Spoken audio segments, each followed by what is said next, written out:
I sit down to talk with Dr. Bowen Marshall, a licensed professional clinical counselor. And maybe you have seen him on TikTok. We talk about Bachelorette, his favorite movie. We get into it. We get into gluttony, shamefulness, the light and fluffy stuff. Please give us a like and a follow. Share this with all the people that you know, all the people that you love. Share this at your next Bachelorette party. Okay, folks, enjoy the show.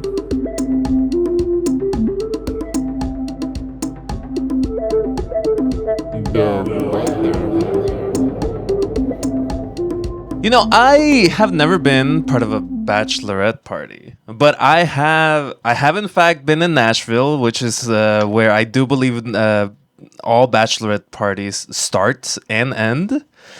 And I have in fact danced with a lot of women in my time in Nashville. But no one there that I have to deal with the fallout of a wild night in between friends that kind of all hate each other. Have you ever been corralled into somebody else's bachelor party? Oh, I've planned several of them, and I love a bachelorette party.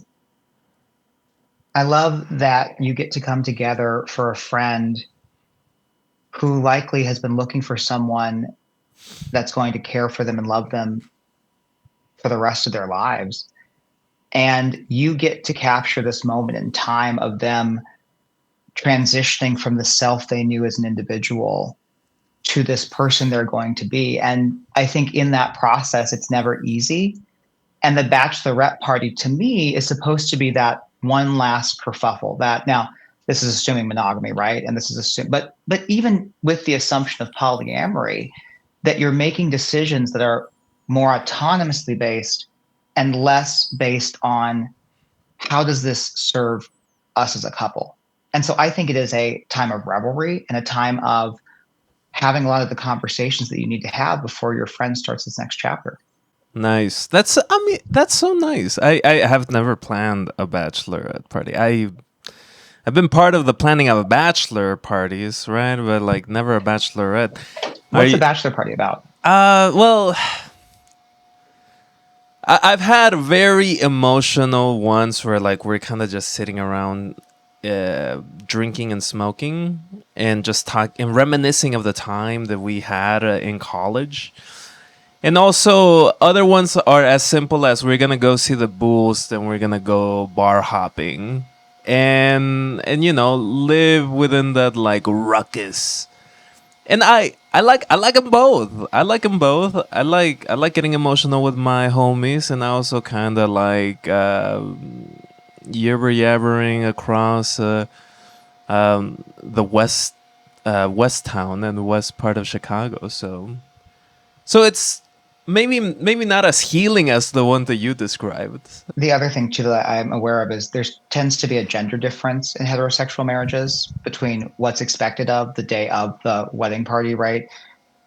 Right. We're going to be talking about Bachelorette, where they're fortunate enough to have a wedding organizer, but there typically tends to be this notion that after the Bachelorette party, and even before, the woman, right, and her family have provided this dowry, and there's so much that they've had to do to plan for this day, this culmination of a combination of houses, right? I think that marriage, as much as I would like it to be solely romantic, is also a contractual obligation.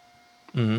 And there's so much pressure to execute on it, as in this idea that after the Bachelorette party, and right, they don't have much of one in this show, to then be on stage and be the consummate bride. It is the transition point for the woman in a way that for men, I don't think it is, because men are still, they have their bachelor party and then they're just kind of allowed to show up. Have you ever watched The Wedding Planner?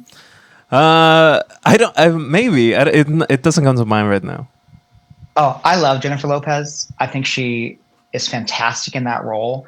But you see the differences in terms of how the women are getting ready and the men are just kind of knocking back drinks and then expected to just kind of saunter onto stage, right? Their job is to show up, where the women and her bridal party, their job is to make sure the entire event goes off without a hitch.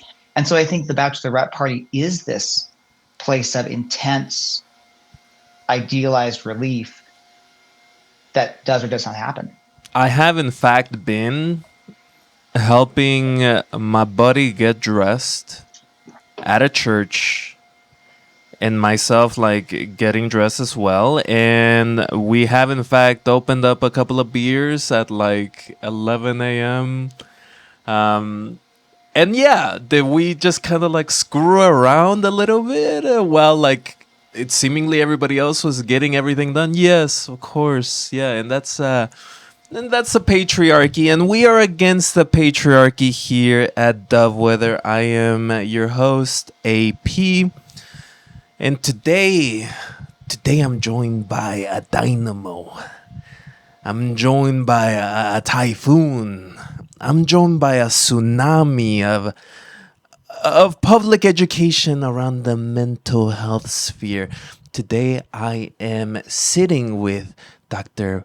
Bowen Marshall, who is a licensed professional clinical counselor.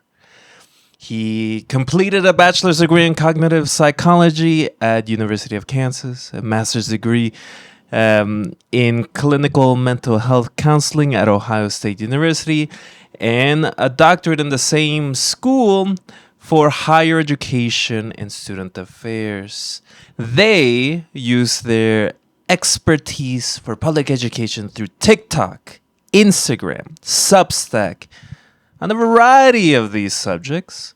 But today we're gonna zoom into a couple: ADHD, relationship issues, trauma, grief, maybe. Because today we're gonna talk about their favorite movie, Bachelorette 2012, directed and written by Leslie Headland, with a stacked cast. Kristen Dunst in this, Lisa Kaplan, Isla Fisher, Rebel Wilson's in this. With that, Dr. Marshall, welcome to the show. Thanks for having me. Up top, why is this your favorite movie? I've struggled with that for a long time. I have lots of movies that I really enjoy, but it's one I've always kept coming back to. And I think for me, it is a combination of a few things. It is a bachelorette party, and it is sitting with these women as they go through this transformative moment in their lives, whether they want to or not. It sits at the juxtaposition of a lot of responsibility and weight, and I think some really incisive humor and some not so incisive humor around what expectations in white supremacy look like. Mm. And for me, I used to say all of the questions to life's answers could be found in this movie. And I couldn't tell you why, but as you and I had discussed in preparation for this interview, I realized it's because for me, growing up in predominantly white places, and until my junior year of high school, being the only person of color in my 900-person town, it was one of the things that allowed me to see so clearly what was happening around me.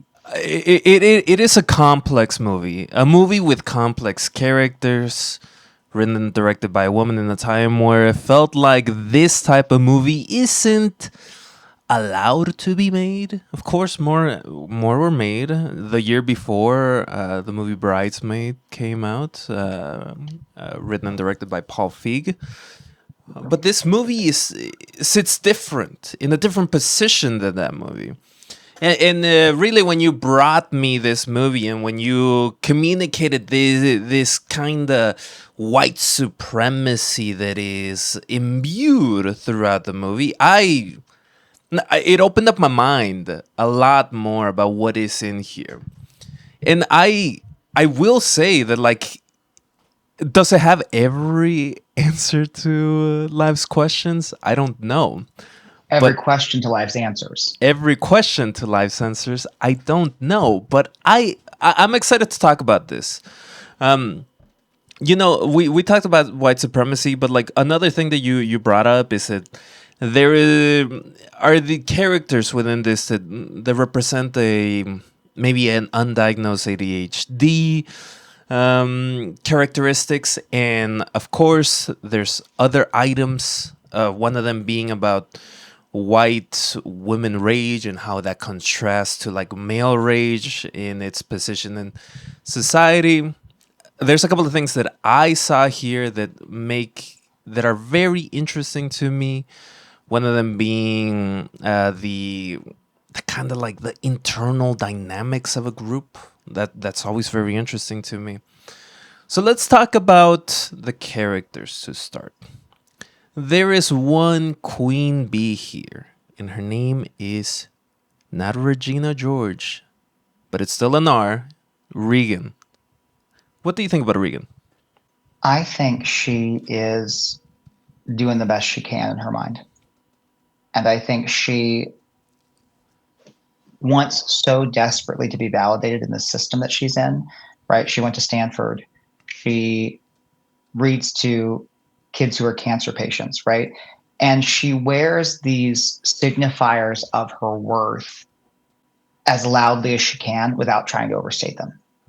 She is so unhappy that her friend is hitting this milestone of getting married before her, despite her friend seeming to not do all the things that she was told she had to do to marry the beautiful man at the end of the aisle. Mm-hmm. And she's just pissed. She's angry. I will say part of my bias is I love all of these actresses, right? So seeing them in one place was just so interesting to me that they all signed on for this project that flopped. It did terribly, right? That so many critiques about how awful they are and the humor in it, that they're not likable. And at the end, things don't go badly for them. I just think is such an interesting juxtaposition to the movie Bridesmaids, which all of those characters are very likable and they have redeeming plot lines. And at the end, you see underneath why they're doing these things. And we know that a lot of the things that happen for these characters, they do out of a sense of pain, but they just cannot get there. And so for her, I think her sense of responsibility at the sacrifice of self, that's what really drew me to her. This feeling of like, I'm here planning all of this, right? The scene when her friend wants peonies and they've created a bouquet that's not that. And the man just wants her, the florist just wants her to accept it. And the mom just wants her to accept it. And she says, no, you said you wanted peonies, you get fucking peonies. And she says, go downstairs, pick from the floral arrangements, 20 minutes. That kind of command and loyalty, despite all of the things that she does that are problematic, to me, drew me to her. It also shows like her level of expertise.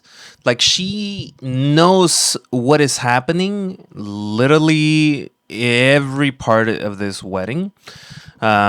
She's a boss babe in New York in the early 2010s. Like she knows her stuff. As you mentioned, she went to Stanford. Like she's not a dummy or a ditz. Scene, right? Where it's like Truman at Geneva. You mean Truman at Potsdam, right? That like there are particular forms of esoteric knowledge that she has access to and can draw upon, right? To reify that I'm a boss bitch. Yeah, yeah. And even if she is wrong in like using this analogy of Truman and Geneva or Potsdam, it still gets at something, which is she sees herself equivalent to a head of state. She sees herself as the playmaker and also the ref even. And when she does get called on it, all she does is bat away the lack of knowledge as an indication of her inebriation. Because she knows what's going on. She is smart. She's also a racist. You know, like the wedding planner here. She just calls this wedding planner Chinatown, which is so, oh my, it's such a, it's so gross. And the fact that it's coming out of Kristen Dunst's face, beautiful face. She looks incredible in this. Makes this character even more alluring, more complex. You think it makes her alluring? I don't know. Well, this is something about like Leslie Headland commented on. which is like she understands that this movie is artifice. There is layers and layers of artifice within this movie. Even at one point describing this anecdote of the male actors in the strip club, one of them asking why aren't the actors topless in the strip club? And her response is as simple as, "This is a movie. They're actors. They're not sex workers." And this is in 2012, before this larger conversation of intimacy coordinators in the industry started. So, like, she understands that there is something fun about seeing a train wreck. A train wreck with an incredible face, honestly. And so, yeah, I do find this character alluring. Would I want to spend? Would I get brunch with her? No, no, of course not. But like, I'd love to hear about her exploits. And I think that's part of the appeal for me when I saw the movie is it's like you're rooting for them to fail, right? Because they're so awful because of those moments where they are blatantly racist. It makes that they are failing on so many fronts, that they're the source of their own misery, I think even more hilarious. There's the scene when she's trying to get the wedding dress replaced that they've ruined, and the bridal shop owner comes up and says, I would so much rather be here with you and your slutty friends than being at home being touched by my husband. And I love that in that moment, like, she's got a fulfilling sex life at home. She's got things. And this woman that Regan has treated so poorly in her quest to be the head of state, I really like that. Outside of this interaction, seems to have a life that's far more fulfilling than what she's living. To an observer, like, Regan has the things that people are searching for: beauties, money, a boyfriend. Sure, maybe that boyfriend might be like trash, but he's still a doctor boyfriend. And med school, not a doctor yet, right? That's his entire excuse to get out of coming to the wedding, and so he fails her again. Yeah. Excuse me, a doctor student in residency boyfriend. And he ditches, right? And so, like, to an observer, especially at this time after like the '08 crisis, like, she kind of has the things that people want, but she is still very much so domineering onto this like wedding dress entrepreneur that like she somehow like is still willing to like get up in the middle of the night to try to resolve this issue. There's just something there. And I think it's textual. And even metatextually, I think people would see that, yeah, I want to see Kristen Dunst be mean to me, So almost like a dominatrix type thing? I think it's just sure. I think there can be like something psychosexual there.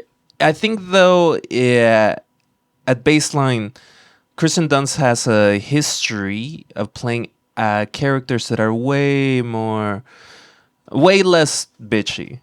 And so like she's playing out of character. This is something that she brings up in her own like interviews as well.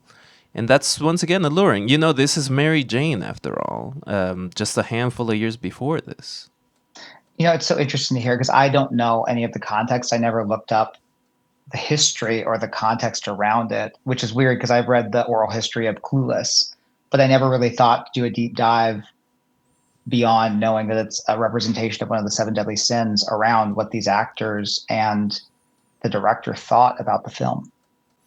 I find connecting the historical context incredibly important for media consumption and analysis, including even decades later. So because there's a lot to say there textually, and I think whether any creator wants it or not, metatextually, it's going to affect the material conditions are always going to affect the creation of art, and I think I think one of those is actually very visible in some of the other characters. Like I think about Isla Fisher's as Katie, who is this character with seemingly no other virtue other than being pretty, being hot. Well, and being Sacha Baron Cohen's wife, I don't know if she was at the time, right? But like someone who is married to someone who makes social commentary as a film star. That it was so interesting to me to hear her in this role and to see, yeah, that, when I think about like the different conditions in ADHD, there's like she knows her stuff, especially around fashion, but at every turn, she's the patsy in terms of who they get to make fun of. And because she seemingly is oblivious to it in the way she responds to things, it's excused. And yet there's the entire scene where she feels so dismissed and unwanted. There are actually two scenes that bring that up for me. One is in the pool after she finds the bottle of Xanax. And then the other one is when they're at the strip club and they're talking about Lizzie Kaplan's character and Kirsten Dunst's character having gone to get an abortion. And she goes, "You two had an abortion without me." This idea that like in a very painful moment, she was left out again. Yeah, you also mentioned to me that Katie represents this kind of ADHD characteristics a little bit more. And I was wondering if you could give me some more background on that as someone who has no medical training whatsoever. Yeah, it's interesting. So I think one of the things that about the movie is the pacing, right? It all seems, it's like a multi-camera affair until the point of action when they split the dress, Rebel Wilson's dress. And then it becomes almost like a single camera, fast-paced romp. Like I don't know really if they ever really break from the women except to go to other characters and then come back. But it seems like it's like one steady shot of just this fast-paced night, right? And it's interesting to see the ways in which they're all trying to manage a lot of things pulling on their executive function, right? Like they have to be up and ready the next day. They have to get this dress fixed. Regan has to get everything ready for Rebel Wilson's wedding. And there's just a lot of disorganization that happens in terms of how they remember things, how they're able to attend to things, where their focus is at. And Katie seems to suffer from a lot of inattentive ADHD. As someone who doesn't have that background, that knowledge, to me, she reads as a misogynistic character created by a man. Say more. Of course, that's not the case, right? This is both written and directed by a woman who's queer, a woman who's gay. Like, to me, she just seems like this sex crazy half-brain ditz who did nothing but like peak in high school as the prom queen and then coasted through life just with a nice looking face and a chest that is also good to look at. And I read the play this morning, and she is described that exact same way. She's called a true beauty in it. She's also described as having this childlike unawareness of her sexuality. She can be read as this figure that is exactly what like a dirty old man might want out of a young beautiful woman, which is just a mouth and like to enjoy for perverted reasons. Of course, I think this character isn't exactly that because it's this character exists as an archetype amongst a couple of other archetypes. But to hear you talk about her like diagnosis, or she shows characteristics of this ADHD diagnosis. I can see that she is she seems to be dealing with a lot, and those things that she's dealing with are ignored by everybody to the point that she's infantilized and stunted. Yeah, I think one of the things about this movie, the because I've really been wondering about like why am I drawn to this, and it just comes to me. It's like the thing that I think, as it resonates with my life. I grew up in chaos. I grew up in a lot of people who had neutral intentions, maybe positive intentions, but for whom life got in the way, and a lot of unfulfilled dreams, a lot of unfulfilled aspirations. Now, I grew up in the second poorest county in Kansas, so the way in which the white people that I was around were able to actualize those looked very different than these people staying at, I assume, the Hyatt Regency or maybe the Plaza on uh, Central Park. But there is this sense that so much is in motion and everyone is just trying to keep up to get to this end goal of getting Rebel Wilson's character Becky down the aisle. And for me, who grew up in a lot of trauma, that's what life felt like every day. It felt like a sprint. It felt like their version of the cocaine fuel. Like, okay, how are we going to make it through the next 12 hours? And then you wake up the next day and how are we going to make it through the next 12 hours? Right. Like you just kept going. And right. Like I see that there are like kind of three archetypes with the main cast, but I also see that a lot of people put in situations show up based on what they think the environment wants from them, not trying to be the best version of themselves. That's actually sometimes feels antithetical to what's expected of them. And I think she, as when you talked about that kind of like childlike understanding, right? Not understanding and owning your power is a way to navigate the world. I see that maybe not through the individual like development process of a person.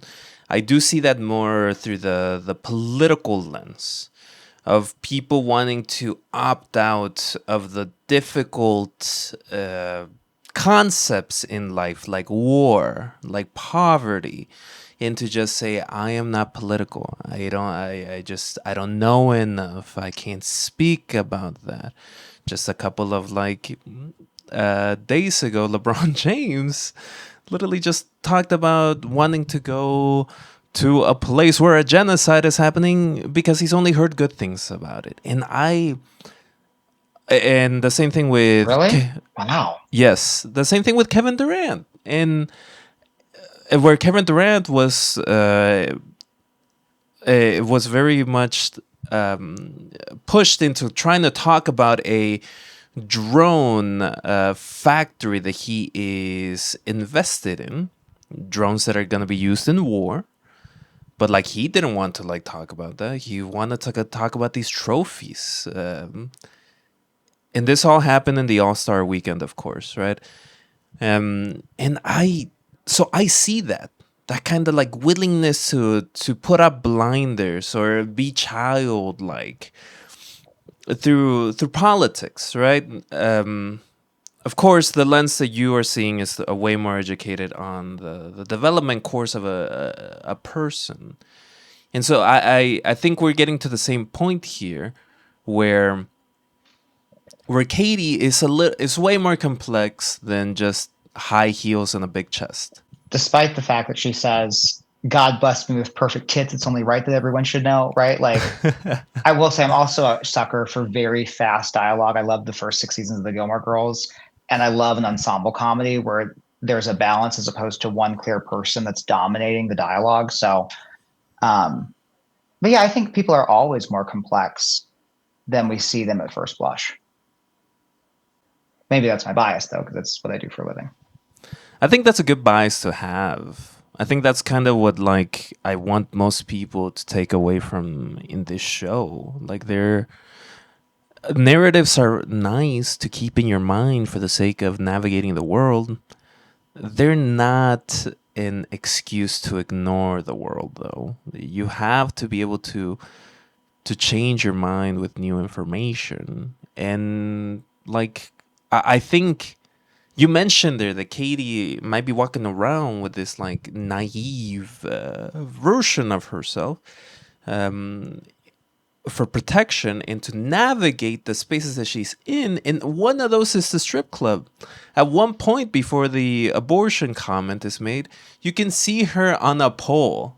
She's not supposed to be on the pole. She's not supposed to be the attention getting person there, but she is, because that is what people are doing. See, and so I will quote to my friends all the time, do you think if I take my top off, they'll let me work here? I love that line because it talks about desire, maybe even inappropriate desire, right? Like I work with a lot of kinks, fetishes, do a lot of sex therapy for neurodivergent people. And there's something about the decorum of how we're supposed to be wanted, right? There's another scene when they're entering the strip club and they go up to get in and the bouncer goes, no females without an escort. Mm. And Lizzie Kaplan goes, that's so misogynist. What the? And Regan's character, Kirsten Dunst, goes, did you just call us prostitutes? Mm. And Katie's character goes, did you just call us prostitutes? That each of them are accessing this want to be seen in a certain way, right? For the person, Katie, who has been valued for her looks and therefore stands on them, that's the highest compliment you could pay her in that moment, to say this thing that I've put a lot of time and energy and identity into, you like. Versus that, when you're talking about the pretty face, right? There's this thing, it goes to the Barbie movie, where women are supposed to, and I want to acknowledge, right, non-binary guy, I'm not sure what your pronouns are, but we're talking about women and women's bodies. So I want to be very clear that I am not an expert on this, but I work with a lot of women who share these different things with me. That there's this pressure to be attractive, but never to be arrogant about your attractiveness, to never assert it, to let other people say it for you, because to say it yourself, to own it yourself. And I think that that's something they're all grappling with, is foreboding. And they really all are like beautiful. Like the one character we haven't talked about is Gena, who's played by Lizzie Kaplan, an incredibly beautiful actor. Who played Janice Ian in Mean Girls. Right. Which that's why I didn't know, because in Mean Girls, she's portrayed as the anti-beauty, right? The awkward one, the person excluded, right? Like that. I didn't realize for a couple of years that was the same actress. And it's due to a variety of reasons, all that kind of go back to patriarchal systems, right? And even in the play, she is described as always the sexiest woman in the room. And like in the movie, she plays this archetype where she's a little more boyish. She describes herself that way too, right? Of sitting outside of like the central position of like womanhood. Her makeup is also different. She has eyeliner and smoky eyes. She's wearing a way more alty but sexily alty dress that gets commented on by a handful of characters as being inappropriate, even though I stopped the movie in a specific scene at a dry cleaning station where you can see that these three main characters are wearing the exact same length dress. She is by no means more fetishized than any one of these other characters, but she does grapple against it. She is beautiful, but she is seemingly externalizing a desire to not be there. And I would say what I say that for a handful of reasons. One of them being in the play, she is way different than in the movie. In the play, all these characters are way more suicidal, openly suicidal. They want to like every single one of them says that they want to end their life at one point, which is bad. Don't do that, listener. Do not do that. And like, I get to the point where Jenna's like clear. Jenna's also the character that I honed into the most. I don't know why her position called to me more, but she is she's the most compelling character to me in all of this. She also happens to be one of the most like morally and ethically like fucked one of them. Like maybe I shouldn't say that. Maybe I should say she's the most openly criminal one. Yeah, I would say that's an important distinction. It's interesting. I need to read the play now because I think this explains why I've been so drawn to this movie. Because everything you're talking about speaks of complex trauma, right? That there is the suicide attempt, right, in the movie, and yet to know that all of them are so dysregulated by the stressors in their lives that that's what they go to, right? The sense of there is no escape but suicidal ideation and maybe attempt. I mean, that speaks so much to what I see in my clients, that they're so overwhelmed and they're so insistent on performing the duties of their lives. What's being awful and terrible to people if you're contemplating not being here?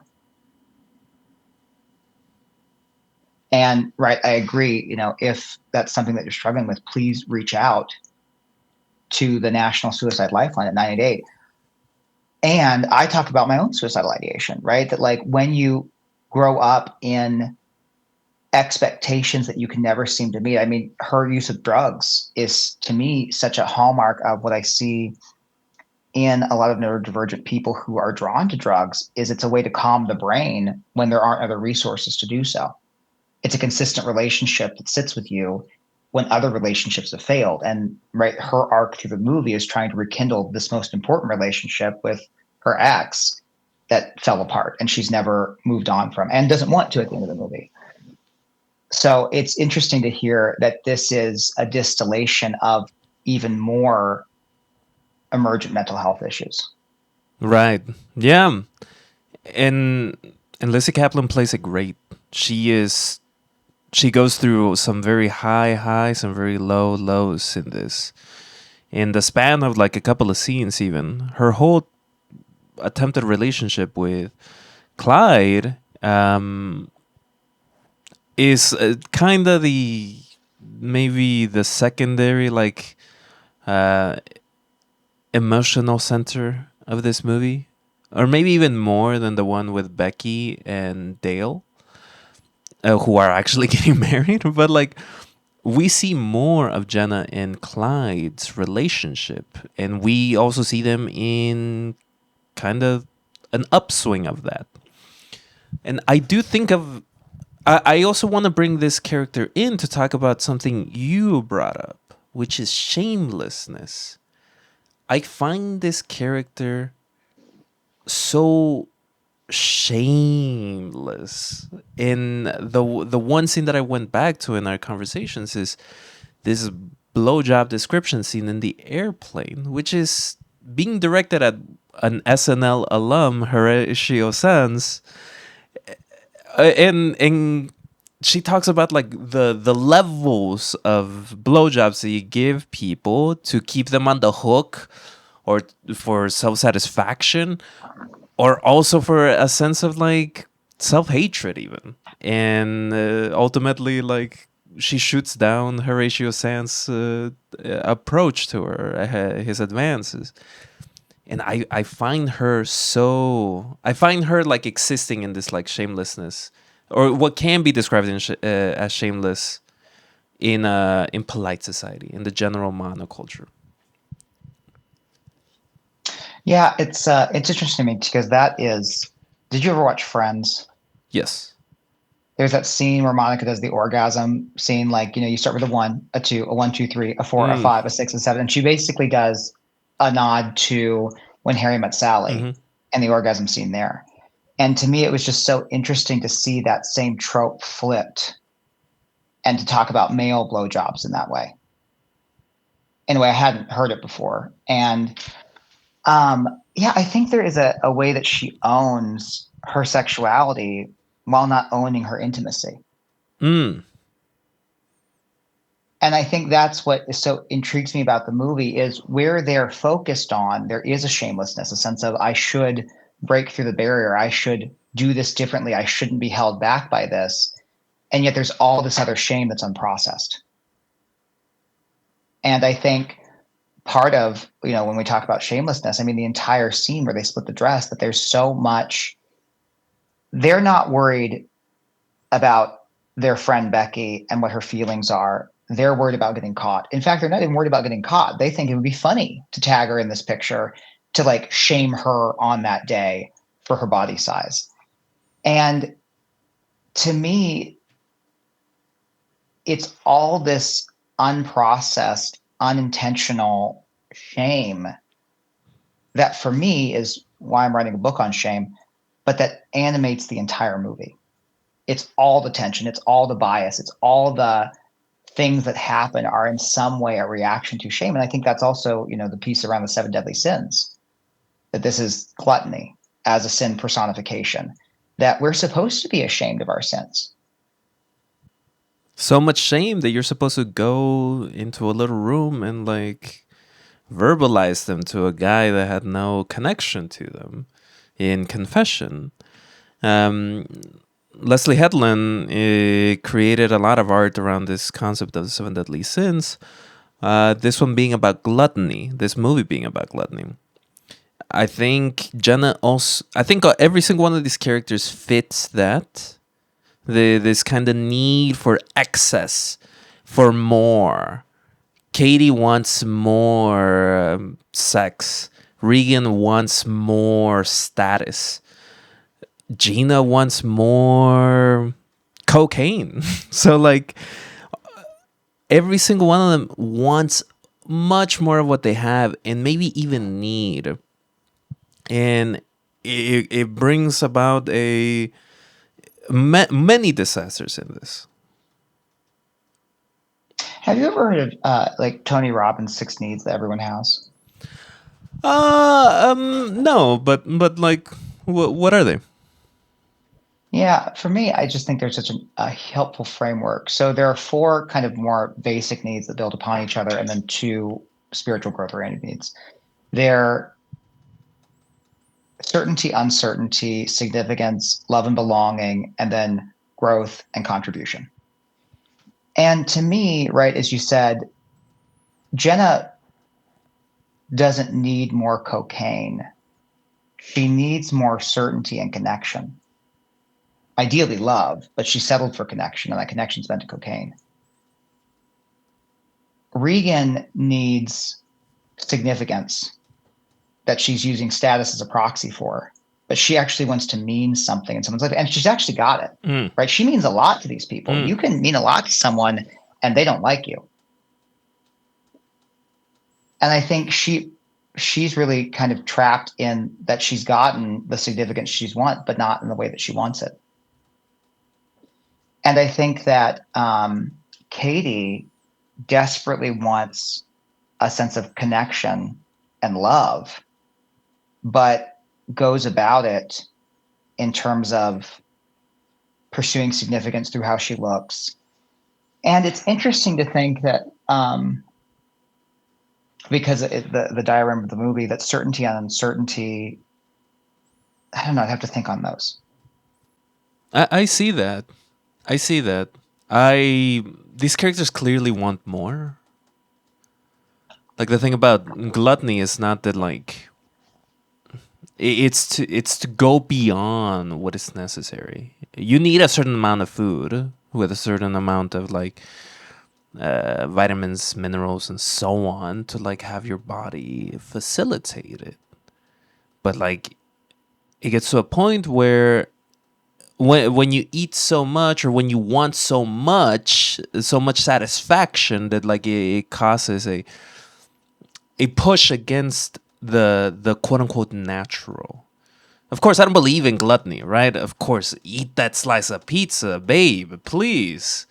Like, uh, but these characters in the writer and director of this, like, do show that, and I think the shamelessness is part of that. I Jenna traffics a massive amount of cocaine from the West Coast to the East Coast. For the sake of what? Not to do it with the entirety of the Bachelorette party, but with the four main people in this movie. And she's very vocal about that. I think she gets to the point where, like, she lets go of that. She literally throws away all her cocaine for the sake of Clyde. Well, but she's doing it for survival. Mm. It's the only relationship she's had in her life. And so how am I going to get through this other stressful thing without this as a backdrop? Similar to when people are relying on alcohol to soothe them in social situations to help them navigate. And what he says, Jenna, it's not cute anymore. What he's saying is you can either choose to exist in a space where you're reliant on cocaine as your friend, your compatriot to get you through, or you can turn to me. Right. But you can't have both. And I think that's, when I think about the needs, right? Growth and contribution. Growth is ultimately, if we're not growing, we're dying. And when she talks about her drug use in the cab, she says, I feel like I went to the wrong concert. And if I just picked a different band, I would have their time. That she's not growing, she's dying. It's the law of the universe, right? Like if your relationship's not growing, your business isn't growing, your friendship's not growing, you can't really stay stationary. Things die if they don't grow. And I think, have you ever experienced gluttony? Yeah. What's an example of a gluttony you've experienced? So in 2020, when we were all being more cautious around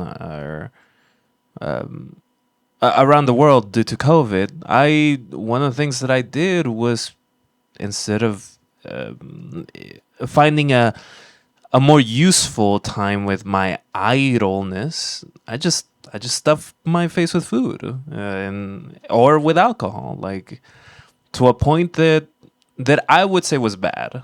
I think 2020 was a much like Jenna. I was trying to survive a very weird and odd time. I think that would be the closest experience that I could say that I have had with a big sense of gluttony. Yeah, I think gluttony is a survival instinct run amok. Mm-hmm. So, as a person who struggled with binge eating, I saw myself in those characters, right? Like I remember growing up wishing I was able to throw up so that I could stop what was untreated ADHD and a lot of trauma. Like I would binge eat because it was the only place I was getting dopamine, and no one commented at first, and then no one helped. They just said, "You are too fat. You need to lose weight." And I did. I figured out how to do it, but it was one of the hardest things in my life because my ADHD is pretty severe.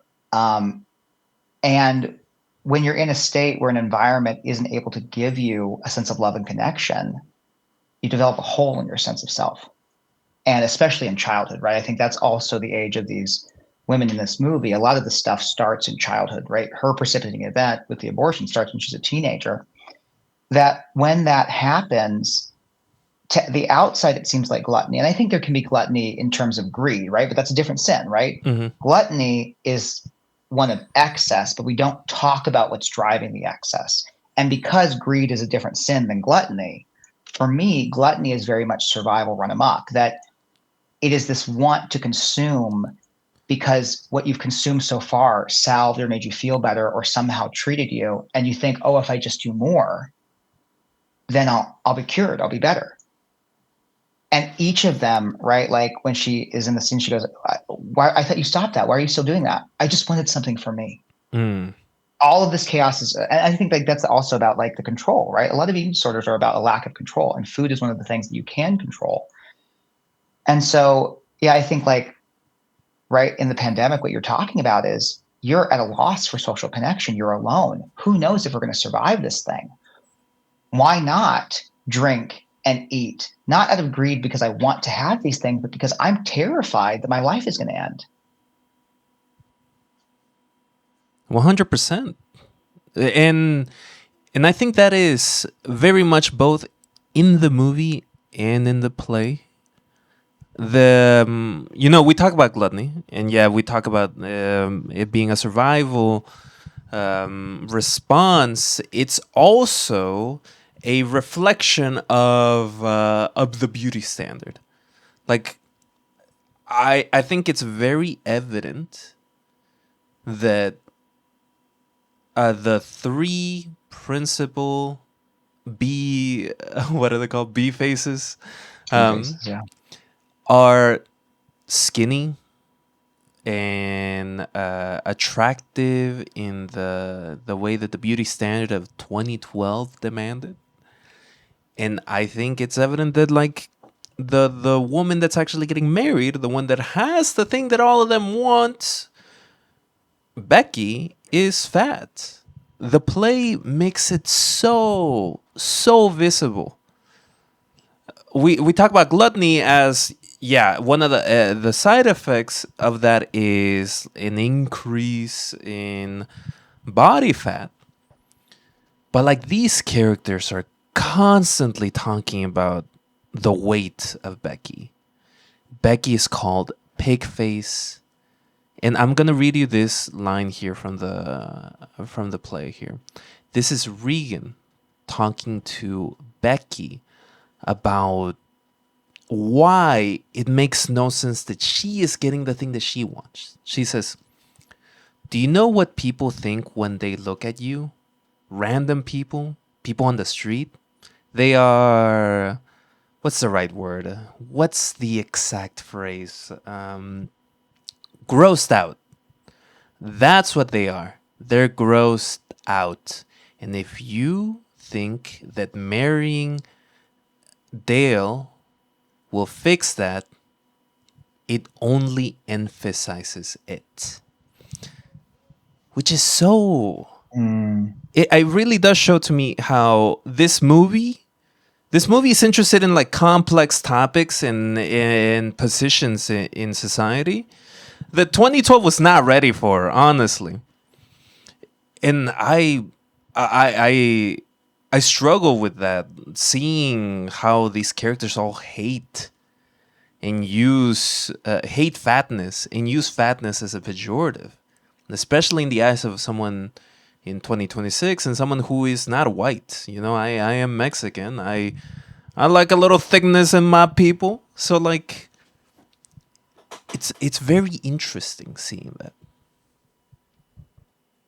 Well, and so brutal. I mean, I think I was watching a clip with Caleb Heron, who was talking about fat phobia and was saying that, a lot of fat phobia stems from racism because Black and brown bodies look different. And then that white, thin archetype that there's aspirational.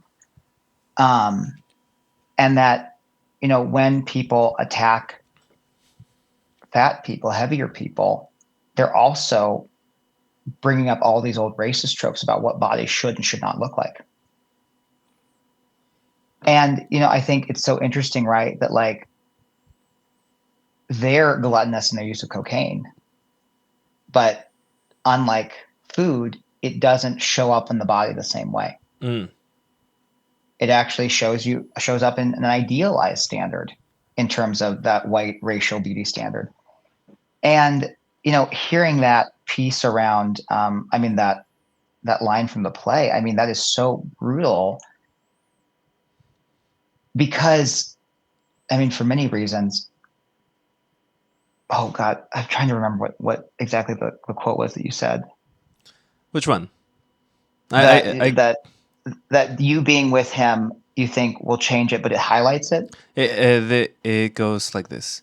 And if you think that marrying Dale will fix that, it only emphasizes it. Yeah. Which tells you, right, that her internal struggle awfully projected onto Rebel Wilson's character, Becky, is, I mean, that's how she thinks about herself, right? That's the bulimia. That's why she wants to maintain not looking that way, because she would become undesirable. And if you're not desirable in that culture, then you're not worth anything. And she says it as much. She says she did everything right. And she also like Becky's the one that took the heat for being found out as bulimic in high school, even though that she was protecting Regan and her status.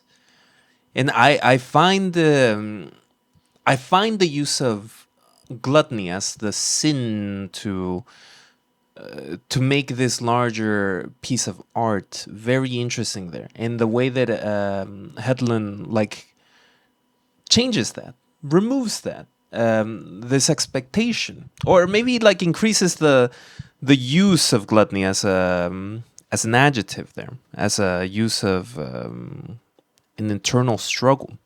And I do want to talk about Regan here. We're nearing the end, but just so you know. Do we still need to talk about Becky? Oh, I know we did the first three. Did we want to bring up Becky? no, because Becky's honestly not a character that exists by herself. She's in relation to these three. Okay. And so Regan, in this like this general like position as the maid of honor, and this externalized self-hatred of Becky, is an example of like, well, female rage, or as you informed me, like male rage used as the proxy and also rejected by male rage. Because you brought this idea that, yeah, they're mean girls. And mean girls existed for a long time. But we are living in a moment where there is one specific figure that tries to use rage, male rage, for her benefit. Pam Bondi. Yeah, I mean, I think it does both, right? So one of the things, have you read Queen Bean Theory, the book, the research that Mean Girls was based off of? No. So there's actually, they did some studies around and looking at like relational patterns in terms of men on men aggression versus woman on woman aggression. And for women, it's interesting to see that Regan is so awful in this movie about Becky, but not to anyone but her close friends. And that's because in Queen Bee Theory, women's relational violence is up close and personal. That to punch down more than 1 to 2 status levels at someone who's not a close personal friend would actually lower your position in the hierarchy. Versus, and it's meant to sting and settle in and be something you live with, as opposed to male aggression. There isn't such a dynamic around hierarchy, right? Which is when you kind of see, like, when boys beat up other boys, you don't see the closeness in terms of who they are. They beat them up and then it's kind of over. Like, it doesn't carry through. And it's so interesting when you're talking about jealousy. You know, there's this clip where Oprah, I think, is interviewing Melinda French Gates. And she says, I don't believe you can be friends with anybody who even has a hint of jealousy of you. Because if they're jealous of you, unconsciously or consciously, there are all these like signals that they're going to undermine you, these whispers that they're going to not have your back. And I think that's, you know, for me, I think you said this too, I wouldn't want any of these friends, any of these women as friends. I wouldn't want to go out with them. For me, this is the closest thing I've ever watched to reality television. I don't really like reality television because I do couples therapy, and I do not like to watch people who love each other beat up each other, because it's actually very painful. But for me, because this is a scripted, like a little even further step removed, it's one of the spaces where I can see that kind of relational aggression and friendships that seem to be friendships in name only. I see that. And using this like concept of queen bee status and how there needs to be a valence that you're allowed to be negative towards the people close to you versus the ones further away from you. To like fold Pam Bondi into this, that might be one of the reasons why the February Oversight Committee hearing in Congress, where she spent it just kind of yelling at these Congress people about the crime within their district versus the crime that she is committing, just kind of falls flat. She is too separated from the people of Maine, or too separated from the people of Minnesota as the head of DOJ to kind of be shitting on them. If it was like, of course, the scale is larger, right? And the consequences are bigger. But I think But you said... Go ahead. Go ahead. No, your head of state metaphor, right? Like that rage that both Pam Bondi exhibits and was surprised that she got backlash for, or at least I think surprised. Regan knows she can't quite do that, right? She wants to. Mm-hmm. She does it with the women in her life, but she doesn't really fully express it, right? There's all the men kind of talk about, oh, there's Regan, like don't piss her off, don't push her, because that rage will pop up, but she never quite expresses it to any of the men or in front of the men. Even when corrected of the Truman Potsdam like commentary, she recoils. She says, "I'm a little drunk," and she is racist towards the wedding planner, but the wedding planner seems to have been with her for 6 months. She is holding this guest spot in her inner circle, and I of course there are larger concepts here. There are structural forces and material forces that cause someone like Pam Bondi being way more repulsive than like a character like Regan. One of them being she's real, right?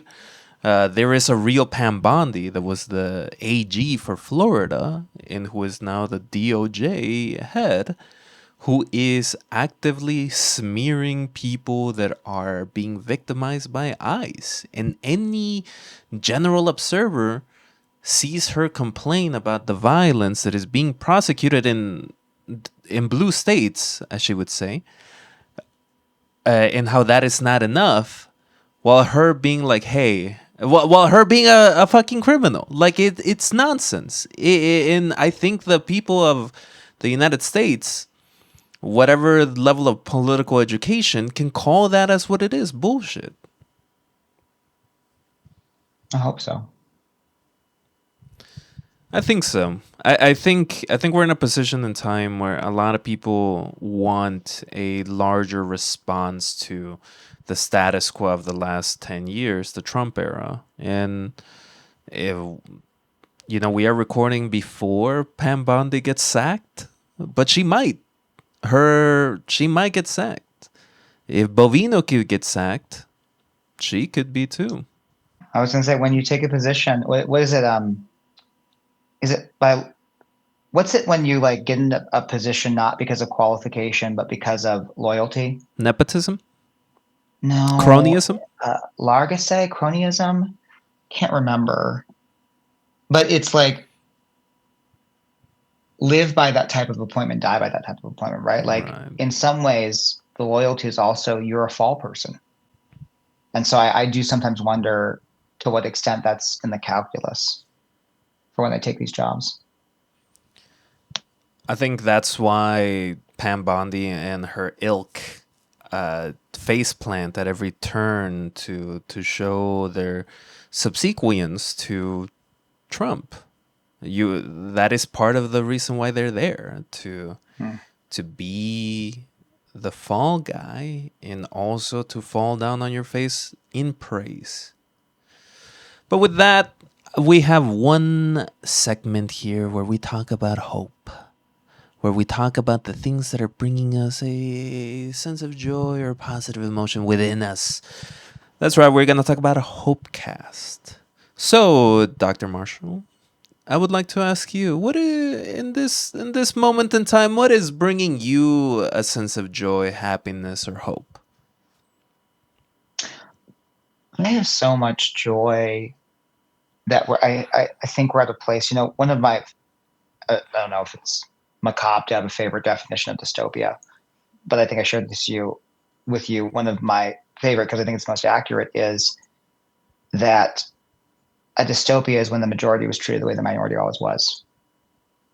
And I think you've got to have skin in the game. You've got to have fear for yourself sometimes to take action. And so I'm actually really hopeful about what's happening. I think we're at this place where we've never been closer to liberation, but also we could fall the other way.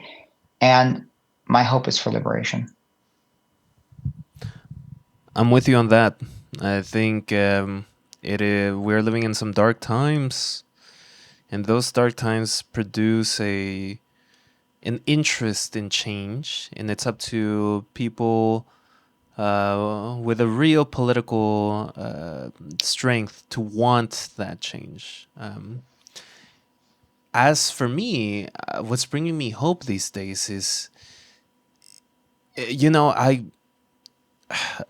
there was a time from December to February where to late February even, where I wasn't cycling. I wasn't on my bike. I was just afraid. I was afraid of like the reality that I could slip and fall and get injured, or even the cold. We've lived in a very cold time in Chicago, a historic amount of cold.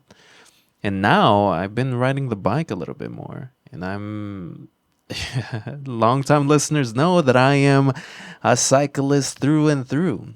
And my natural position is to be on two wheels. I don't need these two legs. Two legs who? So I'm very happy to be on the bike again. And I'm very happy that you have been listening to Dovewhether. Dr. Marshall, where can the good people of Podcastlandia find you? You can find me at Dr. Bowen. Oh, should I know my handle? You can find me at Dr. Bowen Tyler on Instagram, TikTok, or YouTube, or my Substack by the same handle. And all of those are linked below. And I'm also going to link you where you can find the play, because that is available for free. Give it a read. Give Dr. Marshall a like, a share, a subscribe. You do some incredible work out there. Very forward with both this high level of education that you have, very easy to consume, and also just a level of empathy. I just like the empathy that you give in your videos. It's the thing that like made me want to have a conversation with you. Well, thank you. I really appreciate the chance to talk about this and to go deeper into this movie than I ever would have done myself. Like this has been such a wonderful conversation. Thank you. Well, thank you for being here. I'm excited to read the book that you are writing. If you are reading this at the time where that has been released, it will also be linked below. Just check the links, y'all. Check the links, because you can also find links for the Dovewhether Instagram, TikTok, YouTube, up scroll page. And thank you so much for listening. Bye.